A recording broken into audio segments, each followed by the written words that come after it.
Takulandirani ku AMTV Malawi kuchimake kwa nkhani zenizeni. Ngati nkhani imeneyo kuno kulibe, dziwani kuti nkhani imeneyo ndi yabodza.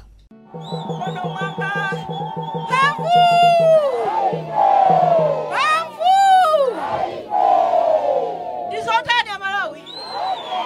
Ife kuno kwathu kukhala ndikumanyada ndizotani. Olemekezeka maindi abambo koma ndithamange.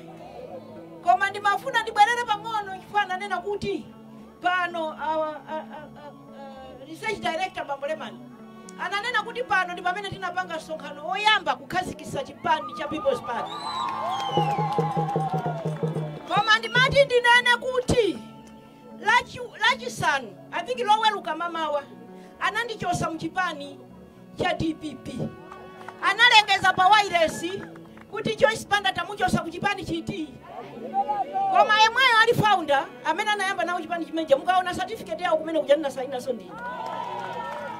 Andichosa ine navomera ndangozikhalira ku nyumba ndangomva kuti ampofu ndi anthu a chipani cha People's Party asonkhana pa madras akuotcha nsalu za DPP. Ndikufuna kutanthauza kuti asanayambe Friends of Joyce Banda anayamba ndikuotcha nsalu malo ake anali ati.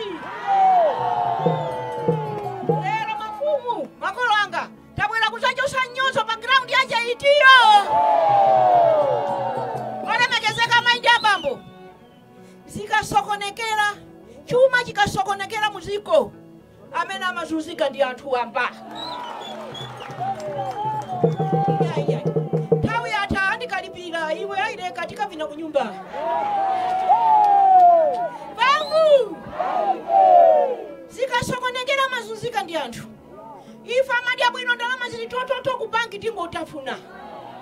Ndiye anthu akakufusani munene kuti Joyce Banda anabwera ali okwiye kwambiri. Joyce Banda anali ataweruka amakana aso amakana sindingaime. Anthu mafumu anena kuti ukati usaime sukuona ife kuzunzika tikuzunzikaku.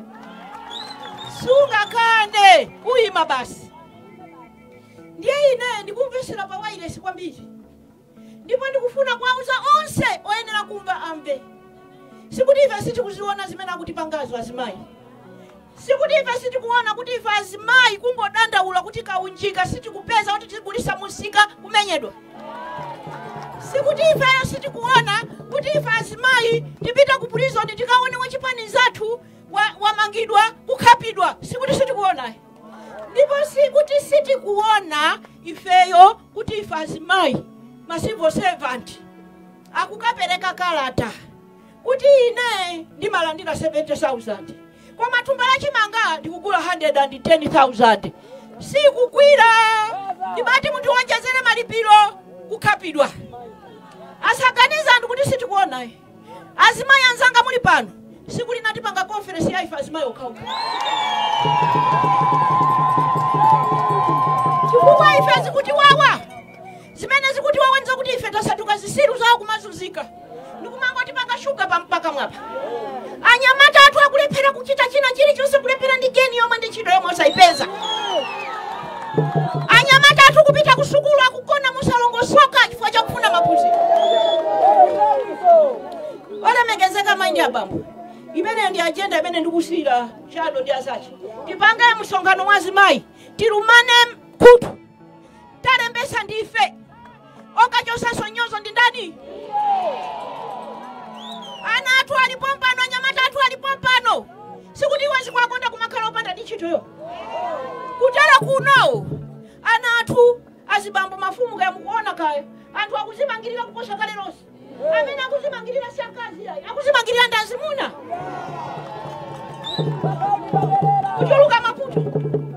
Kuchuluka mavuto. Bambo akulephera kutumizana ku sukulu. Bambo akulephera kudyesana pa khomo pake. Bambo akutonzedwa mthumba mulibe china chilichonse. Sopana kenaka kungoti unebola ngapenye kwaula. Babu! Olemekezeka onse pepani sina kuchita ni recognize. Tawi palibe ndikuona kuti kwada. Nimafuna ndinene kwa anthu amene akugwira mboma. Amene amakamenyedwa akupereka petition. Ma civil servant osalipidwa bwino, osasamalika, akutizunza ifeyo anthu awamba. Chifukwa iwo aja ngati alibe sima, alibe kusamalika, salale sakulandira, sangachite ntchito yawo bwinobwino. Ndiye kuti ife wakaso akuziwa kuti aziphunzitsi athu asule ana athu ku skulu alipidwe mtengo wabwino. Ngati sakulipidwa aphunzitsa bwanji? Aziphunzitsi take note. Ngati pali president anakukwezani malipiro mwakatiti, ndiye ndi Joyce Banda, ndiye ndi ineyo. Ndienda bwera.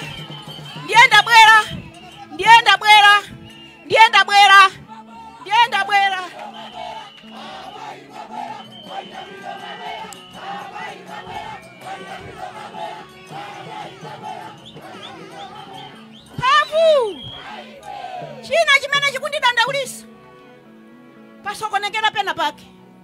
Anthu athu aziphunzitsi masivo servant akugwira ntchito ndikudikira kuti lisafika siku lina ndichita retire, ndiye pa 14 ndizapita kukalandira. Ndiye ena akupata mwayi umenewo. Koma ambiri akuti anauza kuti aiso pano zichatasintha, muzisonkha nokha makobiriwa. Ndiye akamasonkha makobiri aja ikakwana nthawi kuti mati makobiri aja nditenge, taimani apa nzera tatembenukira uku, sopana mutembenukire uku. Ndiye funso nkumati koma zilikodi? Ndalama nasonkha ana athu zija zilikodi? Olemekezeka mayi ndi abambo, mwana wa ini yake sangagwira ntchito zaka 20, 25, 30. Siku lakwana loti alandire zache azipita ndikumango mzunguza alibe china chilichonse. Pension scheme imene munapanga mwalongosolera Malawi afuna ndalama zawo.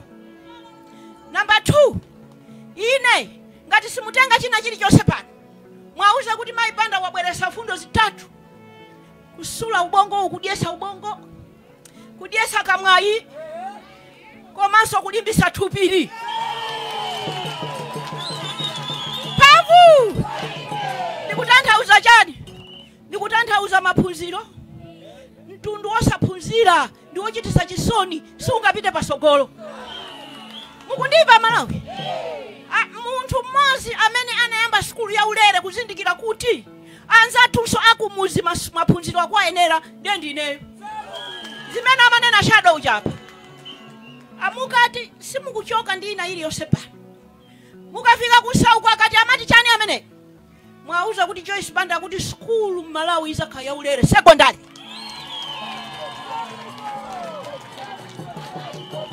Yeso pano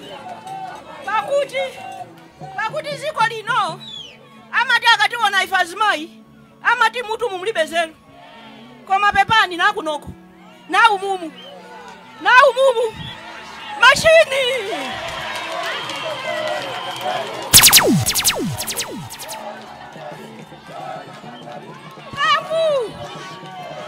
Kamvu siku limene anwandana lipoko mwamumva Joyce Banda eta kuti apanga maphunziro aulere asekondare zero alibe, azitenga kuti akwesa masewera 175,000 mwana mmodzi pachaka, iye sanakuganiza.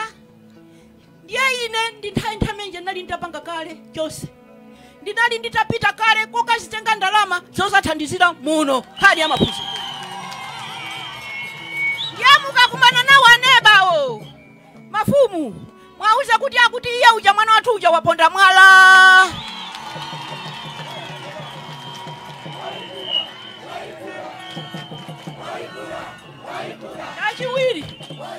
Chachiwiri ndikudyesa kamwayi. Ndikutanthauza chani? Agriculture and food security. Sizoona zimayi zimene taona chaka chino ife ku Eastern region sizinaonekenso. Anali mtolankhani amene anamva ndikupita kumachinga ndikukapezadwa anthu akudya chiteze.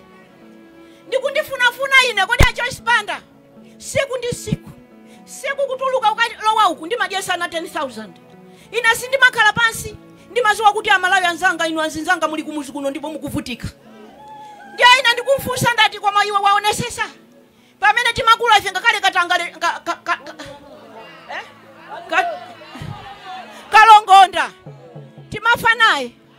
Mukumbukira kungompika mwake yale sitimatani. ndiye ndinamufunsa ndatuma chiziwa chiteze iwe. Munthu angadiye chiteze ali ndithu. Tiyeni mukaone. Ndinatumiza kumene kuja anthu. Anapita. Tinakapereka chimanga. Mashado ena amene ali apawa nanga ali apawa. Tinapita limozi.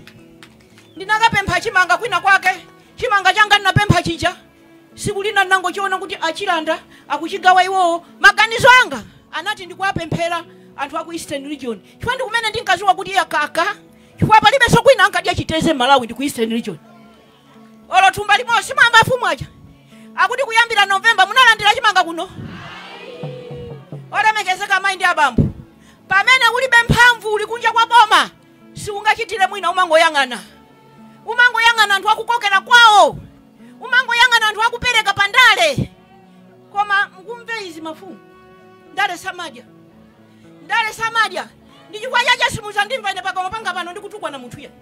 Chifukwa ndikakhala pano kumatukwana ndipo ndikozadi. Koma ndiye kuti mukachoka pano muzingopita na museka zimenezo. Vapike ne mayi bala yateje. Anati ateje. Tiyeni tikambirane pano zokuti kodi moyo wanu usinthe bwanji. Kulima zakudya zokwanira ndiye kuti mukhale ndi mafetereza okwanira. Ambiri mwa ino apa ndichere omwe osimunathire munda.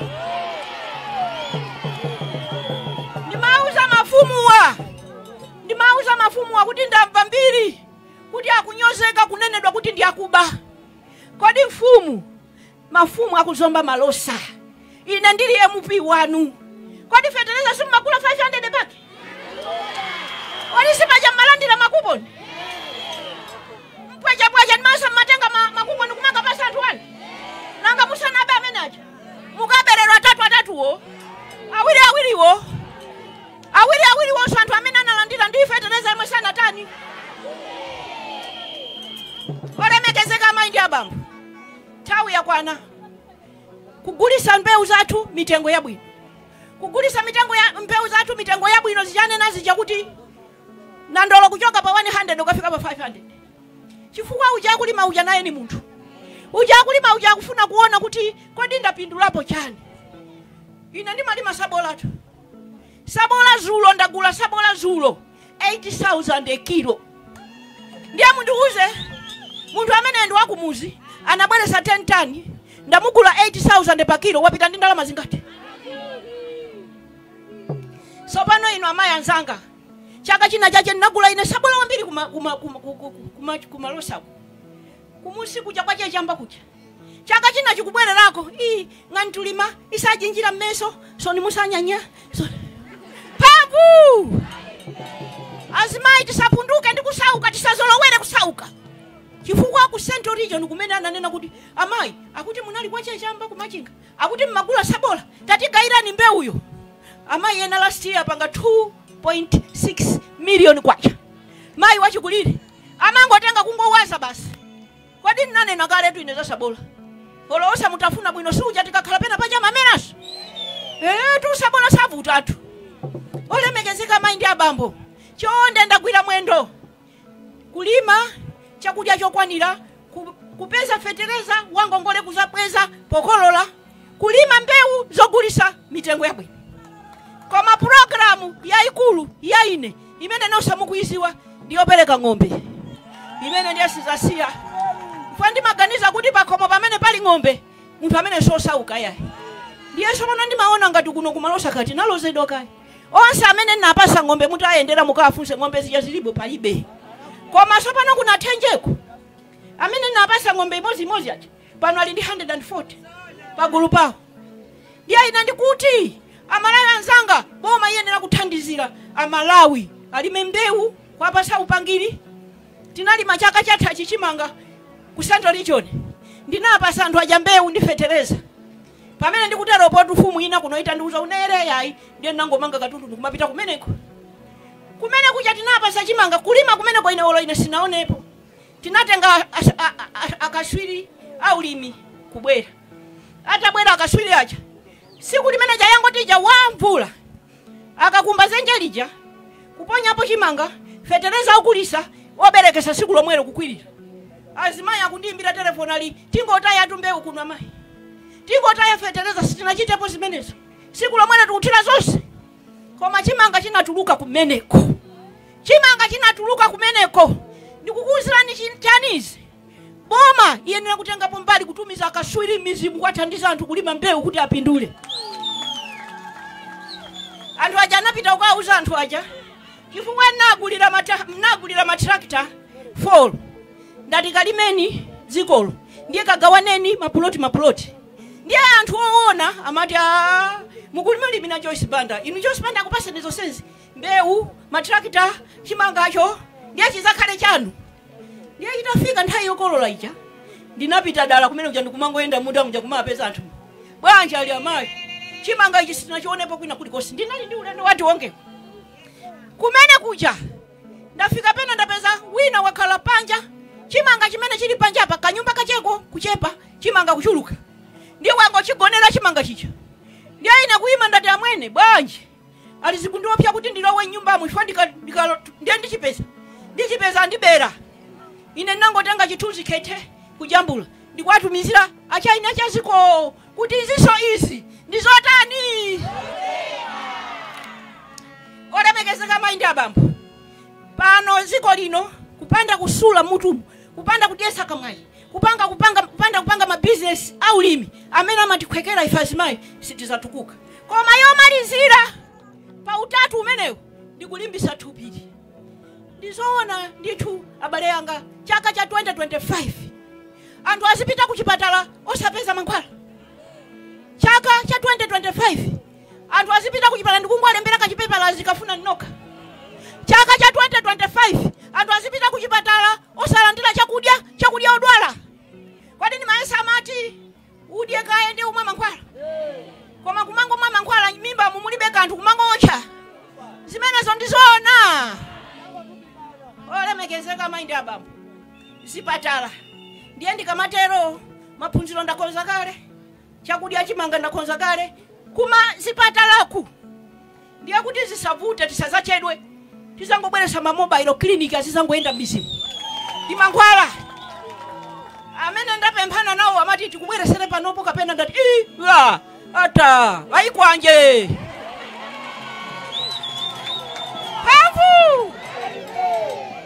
olemekezeka maindi abambo ifeyo manifesto yathu ndi yaikulu ndi yaitali kuli ma business azimayi ndizosamveka kuti zimayi akulephera ndi kugula belo yakaunjika ifaso pano yakwanda 1 million zona zimenezi.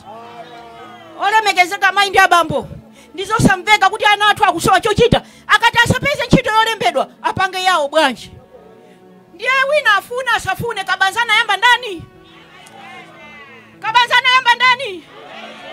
ndipo ine nthawi imene njingazo ndi mapereka zaulere musathamange nawo anyuzi kukhala ngati chilope palibe chimene ndikunena pano chimene sinapange njinga nnapereka ineyo ana athu analemera nazo njinga zija ndiye ndikunena kuti muzakweraso njinga zina ndiponso muzayendesa mataxi ndiponso muzayendesa mabasi musathamange nayonso imeneyo ndilongosole palibe munthu wa business chimene umapeza chaulere. Ine nagawa matraki 1992 kuchokera kuchitipa mpaka na kunsanje napasa mayi mwandidi ya kuchitipa napasa mayi mwanja matraki amene ajasukuti nali mphaso ya apange business akabweze ngongole ndi zimene twakufuna anatuwa sikuti akufuna zambiri ya akungofuna kwathandizira kupeza zinthuzo akaendesa azipeza ndiye wina anatamanga ukuti uzagawa uchene usaga mabasi watenga kutiko ina kuti soko pesa mabasi ndiyo sopano mukunena kuti paja yeu chakunkonda kumvera azungu osati ineyo kumvera azungu kumvera ineyo DJ olemekezeka maindi abambo akamati kuziko kwa sokonekera zinthu sisi kuyenda mafuta kulibe mankhwala kulibe chimanga kulibe ndi chifukwa cha kusowa kwa forex ndiye koka ipeza forex ndikosavuta ino azimayi anzanga amene mukhala musika mukutakata samu yache ndiyo savuta famwene akuti mmafunsa kuti kodi akamati chuma cha unongeka chachitika ndi chani ndizosavuta atu ndi samu yache ijayo zolowa ndizotani zolowa zikhale za chani zotuluka zikhale zotani ndiye geni tu koma geni zolowa zochepa zichandukuma zitafuna mangati masuku chuma chikhalapo Olemekezeka maindi ababu. Ni samu yosavuta hii. Ineyo ndikuziwa kuchoka kwache kwa pano tili pano. Kukafika so pabwino. Famene ndinkalowa president ndali hapa. Ndiye kuchoka hapa tinakafika pabwino. Bada. Tikango chita kujeni launch manifesto. Ndiye tisatambasula kuti tikamati ma business azimaiti kutanthauza chani. Tikamati ma business anthu achinyamata tikutanthauza chani. Tikamati migodi tikutanthauza chani. Tikamati energy magesi tikutanthauza chani. Ndi zambiri tikamati miseu tikutanthauza chani. Inaye kulima seu kuikatala. Ndipo naika. Bypass ya kulilongo sina namuitana Kibaki wako Kenya kusaika mwala. Kwa maseu umene ujamukalima. Inu kusongani kuna amai maulana lazima kukuza nizimene. Umene ukukukuza ni ndu. Umene mukuyenda kupita kuchalichi commission. Rural roads infrastructure is very important for a country to develop. Ndiye kuti pamene mukulima zakudya zanu zikhale ndiso oti ziyendemo zikafike kusewu. Koma pa mapeto pake ndimandinena kuti inayokosha kumene ndikuyenda ndikupala na ubwezi mafumu. Chifukwa akopanda mafumu chitukuko cha kumizisi chingaende. Ndiye pa zitatu paja muonjezerepo rural development. Ine ndaima pano ine ndi madana ndi nyumba za mauzu ndi madana nazo. Ineyo zimandidabwisa ndimakonda kuyenda muzimu mmakomo mwa mafumu. Ndikapeza nyumba ya fumu yofolera ndi plastiki za black. Sopano fumu imene anthu angayilemekeze bwanji. Fumu ilibe sima, fumu ilibe nyumba, anthu angayilemekeze bwanji. Ifeyo ina ndikufuna kuti mafumu athu mizimu. Tapita nkukakhale pansi. Makakhale pansi.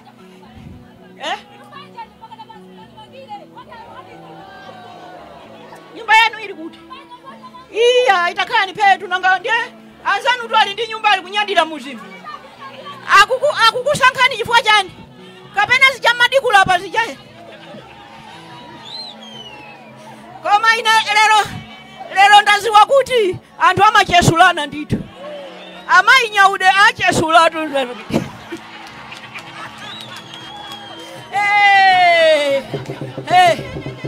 Zona.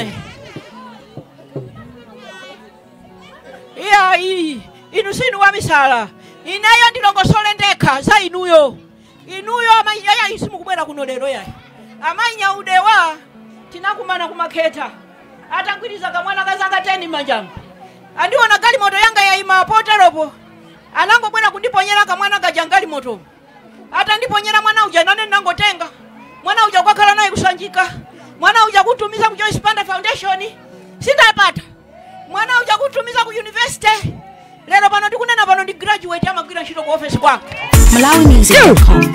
Nyimbo za Malawi. Malawi and star.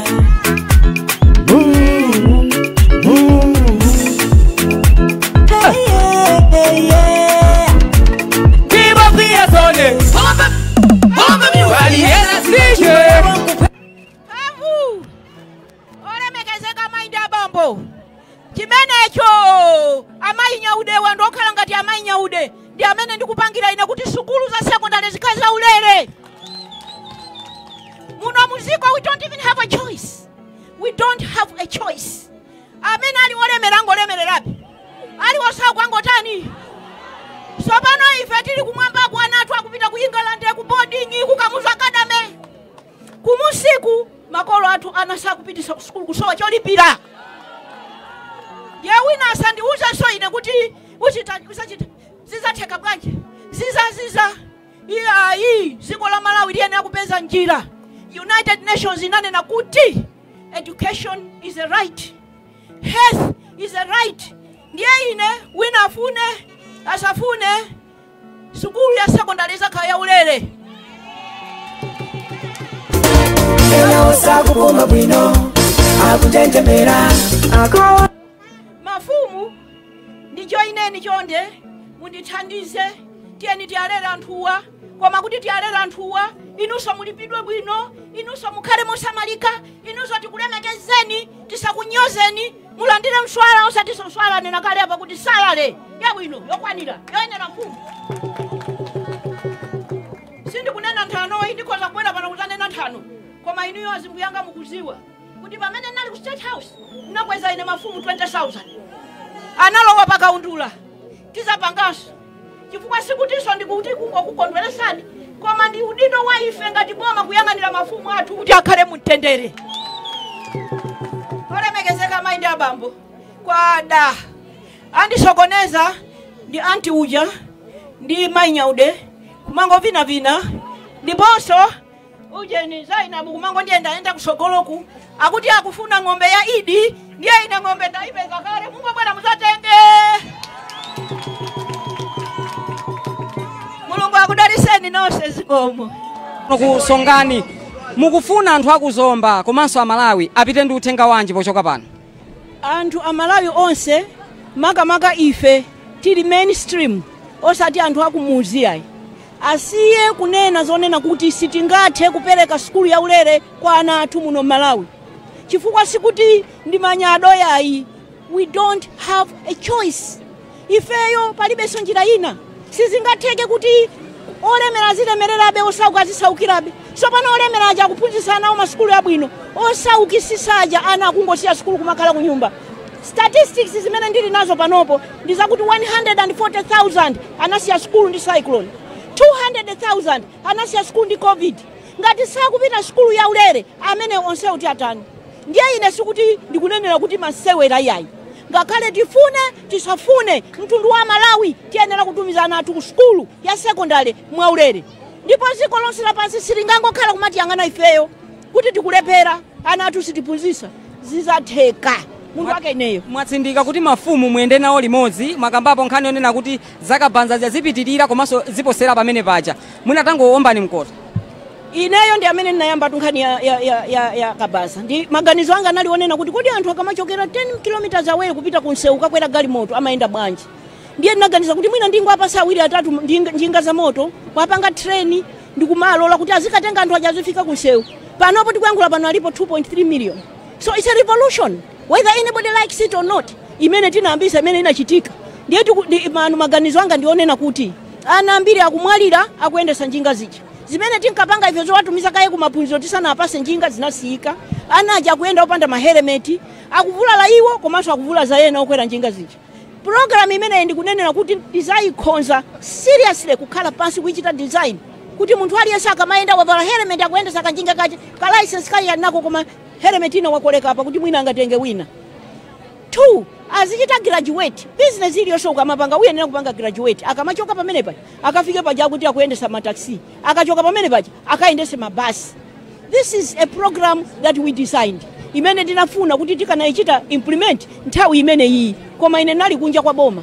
Ndiye ngakhale tinachita take steps towards achieving kubweresa mabasi kuno kuchokera ku Egypt kumene kuli Veka which is the biggest bus assembling center in a commercial country. Ngakhale anazichita assemble mabasi zinalepereka kubwera chifukwa cha bureaucracy. Ndiye ine nango isiya. So ndimafuna muziwa kuti imawirabe mtima mwangamu. Ndipo ndimaziwa kuti anyamata akhoza kukhala transformed miyoyo yawo. Lastly, Your Excellency, what is the key message that you want people to go home with? The one that has become most talked about and seems to be controversial and surprises me that it is free education for secondary schools. This country has 140 girls out of school as a result of Cyclone Freddy. This country has 200,000 girls out of school as a result of COVID.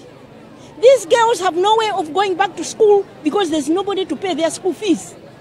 The gap is widening between the haves and the have-nots. And so while the rich are getting richer, they are sending their children to the most expensive schools anywhere in the world, including Malawi. Now these children at the bottom, they can't pay school fees, so they are dropping out. Is that fair? The United Nations has told us, UNESCO has told us that education is a right. So if it is a right, Malawi doesn't have a choice. We shall provide free education. And the task on our part as a nation will be to find the money. And me, I've already done my homework. You talked about the issue of Kabanza, that you redesigned the program. Yeah, you will recall that that program in 2012, when I sat down and thought about it, I sent my Minister of Trade to Lilangwe to launch it. And at that time we were giving motorbikes as gifts, as loans, just to kickstart, to see whether it would work or not. And as I'm speaking to you now, I don't know if you know what is in the database. This is official figure. There are more than 2.3 million young people on Kabasa. The tragedy is that most of them don't own their motorbikes. They are going. So they are employed. At the end of the day, they give all they make to the owner of the motorbike. They end up with 2,000 kwacha. My task will be, one, to ensure that they get proper training, they get protection, they get helmets, they get spare helmets, but they also get training, and we ensure that they own the motorbikes, because they are ill-trained, they are having accidents, they are dying on the road, they are killing others on the road, but it is our fault as society that we are not protecting our children with training. So that is, for me, Kabasa operators must graduate, must now drive taxis and must drive buses. It was a dream for me for the past 2 years. I've tried everything that I can. Because of bureaucracy, it didn't happen. But it's a project that is on my books. And I'm not saying there will be gifts. There will be loans. I've done it before. I distributed 10 Mercedes-Benz trucks countrywide in 1992. And women got those trucks, rural women, and they operated them and they paid. So we are saying the same way now, young people can get buses and operate those buses and pay back. Days are drawing closer to 16th September elections. How are you positioning yourselves as PP? PP is saying we are here. As you know, I didn't decide to run again. I had finished, and I was now pursuing my other agenda. I was on the global stage doing philanthropy and development work. My fellow Malawians have called me back to say, we know that we were here before and you solved this problem in a short time, in 100 days. We turned the economy around.